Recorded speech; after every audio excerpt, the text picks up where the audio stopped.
What is going on, guys? I'm Jack. And I'm Ollie. And welcome back to Project Race Car, and welcome back to another episode of the R34 build. In today's video, we're going to be going through fitting the ARP head studs.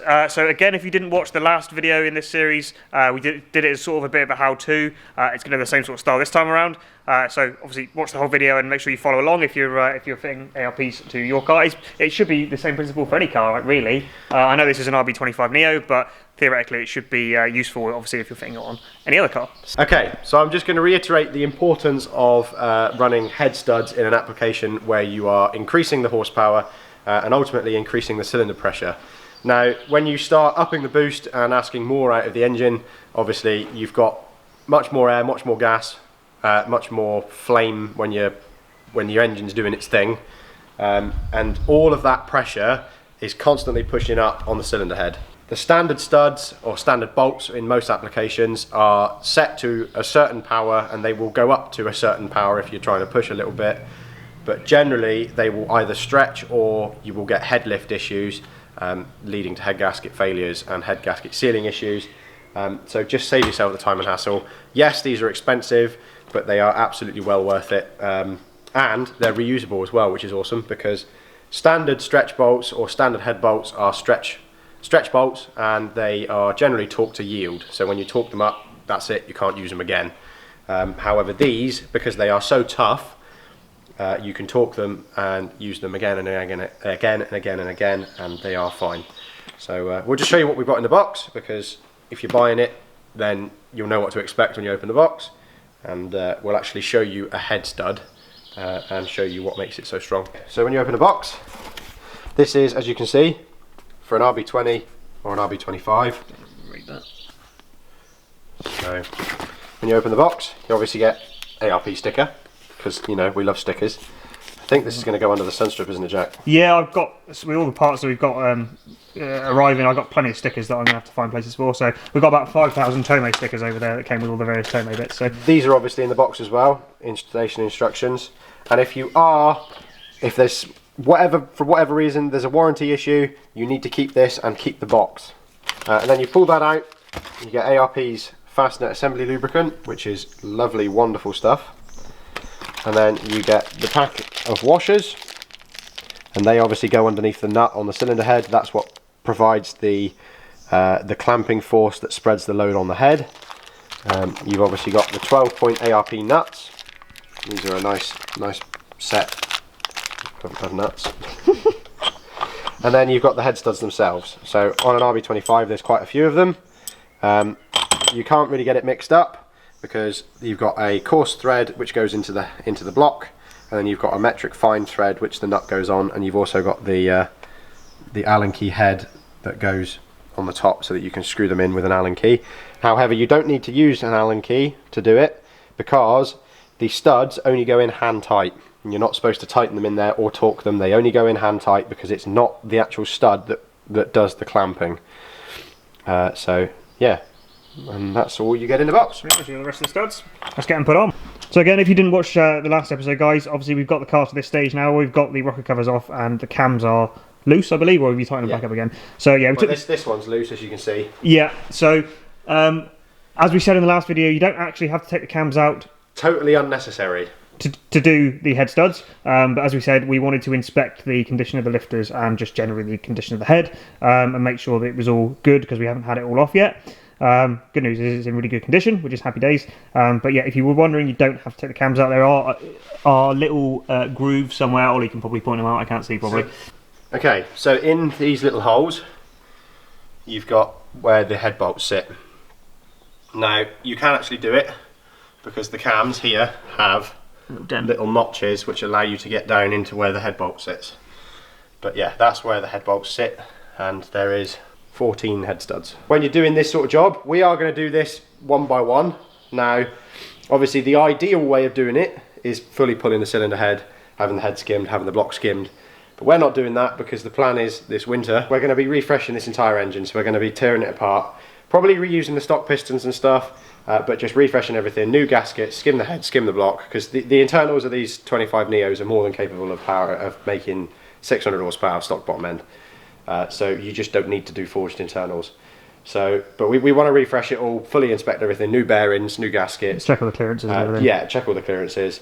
But that, obviously we're trying to do this on a bit of a time constraint at the moment, so it's going to be easier for us at the moment to do each head stud one by one, which we did point out in the last video. So what we're going to do is we're going to start from the middle of the head and work the way out, doing each stud one by one. So we pull the standard bolt out, new stud in, hand tight, nut on, torque it, then move on to the next one.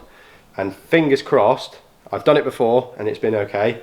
Fingers crossed, nothing gets disturbed because the head gasket is more or less still fully clamped down everywhere else apart from that one bolt you're removing. So there should be no reason why this shouldn't work. So famous last words. Yeah, let's crack on.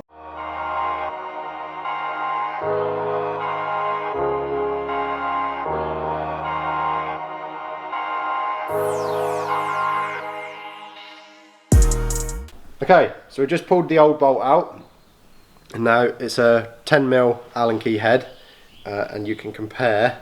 They don't look like much, but that is a crap ton stronger than that. So this is the secret to stop head lift. So put this one in now, and then we'll I'll show you how to do this one, and then we'll bosh the rest of them in. So obviously, as you've seen, this is the stud. The coarse end goes into the block, like I said before, and the Allen key head goes up, so you can put a tool in and get them to hand tight tightness. Now if your head stud goes into a oil way or a water way, which you need to Google to find out, then you need to apply thread sealant onto the coarse side which goes in the block. However, the RB25s don't. So what we're just going to do is simply drop the stud in and then tighten it in, hand tight. And then we open our bag of nuts and our bag of washers, and we open our bit of assembly lube. Now this is important. So now what we're going to do, we're going to take a little bit of the ARP assembly lube. We're going to put it inside the nut, like so. I'm going to take the washer. We're going to take a little bit more assembly lube. We're going to apply it to the back side of the washer. Then we're going to drop the washer onto the stud, down like that. Put the nut onto the top of the stud, and then catch it by hand first, and then get the tool and thread it down. Once the stud is installed, you need to, in 3 equal steps, torque the head studs up to a final torque of 80 foot-pounds. Now, I'm not sure what that is in Newton meters. I'm going to convert it in a second, and then we'll set the torque wrench up and torque it to spec. So 80 foot-pounds roughly translates to about 108 Newton meters of torque. So we have gone to 110 just to be safe. Now you can plus or minus 2 or 3 Newton meters with these head studs. They're so strong that they ain't going to break. So we've got the torque wrench set to 110 Newton meters. We're going to torque that head stud.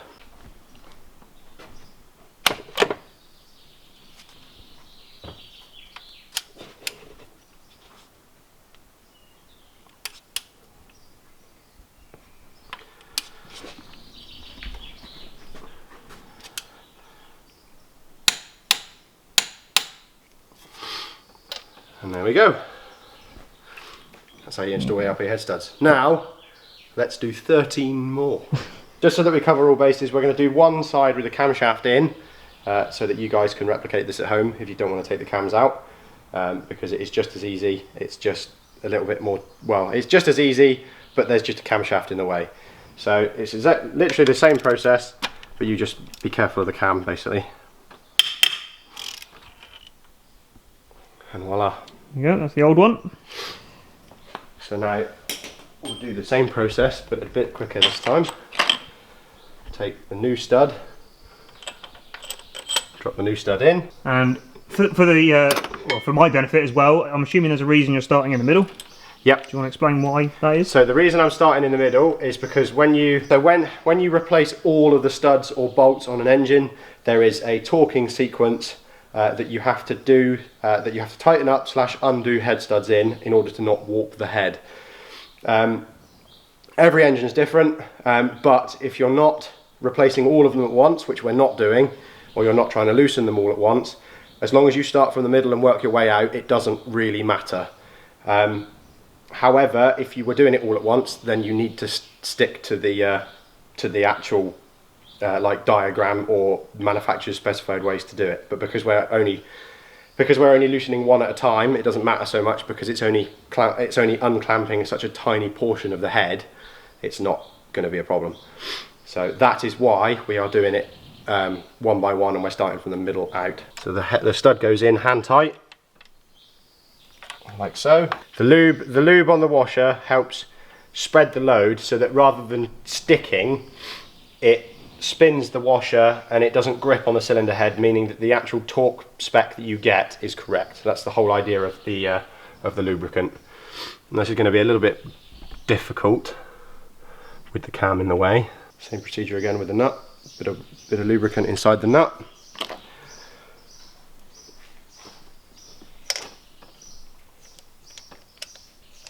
Drop it in and tighten it up by hand, right? Yep. Same as before.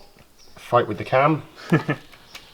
Yeah, so it is a little bit more awkward, obviously, with the camshaft in the way, but you can do it. And obviously, it means you don't have to take all of the timing belt or any of that off. So if you're not doing anything with the cams or inspecting anything or doing any, obviously doing a timing belt change or anything like that, it's definitely much easier, even though it is a bit awkward. And then same procedure again. Drop the socket back on and torque to spec.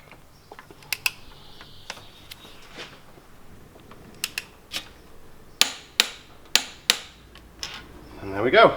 So guys, Ollie's just finished doing all 14 of the head studs, so both sides are done. Obviously we've still got one of the cams out at the moment. But yeah, all done. It was pretty straightforward, wasn't it, really, in the end? It's just a lot of the same, of repeating the same process over and over again. But yeah, once they're all in and they're torqued down to spec, that's it done. Yeah, so hopefully that was interesting for you guys. Obviously we won't really know if it's been successful until we start the car up, but there's no reason why it shouldn't be. Yeah, if you guys did enjoy this video, please hit the like button. Obviously, if it taught you something or you found it useful in any way, consider subscribing as well. There's plenty more content to come on this car. Obviously, it's going to be back on the road in about a month or so, probably, maybe, depending on how things go. And obviously, we'll bring you guys along for the dyno day and all that sort of stuff. So yeah, if you're new here, hit subscribe button down below. If you've got any exciting stuff coming, plenty of exciting stuff. We've got a busy summer plan, so obviously we'll fill you guys in on that and bring you along for the ride as well. So yeah, thank you very much for watching, guys. If you've got any questions about this video or any other videos or anything you want to ask us, drop us a comment down below and we'll get back to you. If you fancy as well, head over to our Instagram, yeah. Ping us a message on there, because we're very active on there as well. Indeed. So if you have any technical questions or anything you'd like to ask, ask us wherever, really. Yeah. And I think that's probably going to wrap this video up, isn't it? That's about it. Thank you very much for watching, guys. We'll catch you again soon. Cheers, bye. Will this fit my Volvo?